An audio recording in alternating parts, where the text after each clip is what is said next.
Yeah, well, Alan Gerard, am I looking? Do I look in that? Yeah, actually, it looks Yeah.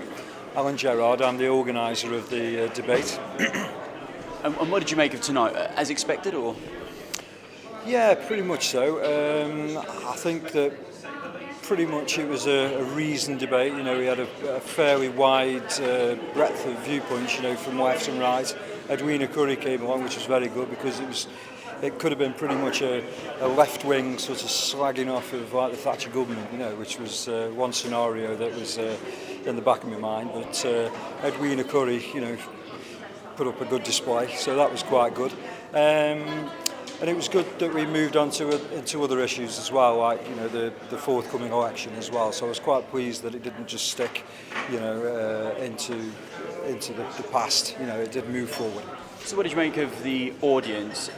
Quite feisty tonight. Yeah, well, it would be, wouldn't it? Because, you know, I mean, you're looking back at a time where there was, you know, a great deal of animosity which still exists as well. You know, I mean, we've had phone calls from irate sack miners who still won't walk past a scab without, you know, spitting in the face and all that kind of stuff. You know, we had one guy who said he was going to put a picket up outside tonight, and that kind of animosity just doesn't go away, you know.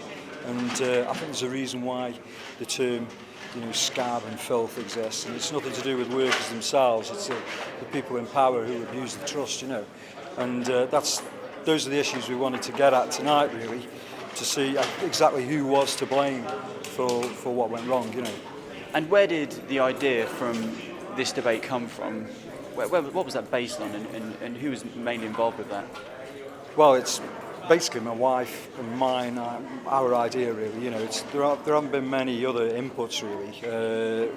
One idea, one motivation, really, was that we felt it was such an important event for all working class people. That what happened in the miners' strike was such a destructive event. It led on to the decimation of, you know, whole industries after that time. That it needed to be remembered, and there didn't seem to be anything going on elsewhere in the country to commemorate the miners' strike. We thought that we had to do something here in Stoke. And I'm really glad that we've put it on here, you know, because it's not just Yorkshire and South Wales where you've got the pits. It's here as well, and sometimes people forget that because, you know, you think of Stoke-on-Trent and people sort of think, well, it's the potteries, you know, but it was the coal that, you know, that built up the pottery industry. So I'm really glad it's happened here, and hopefully it's been an enjoyable evening for everyone.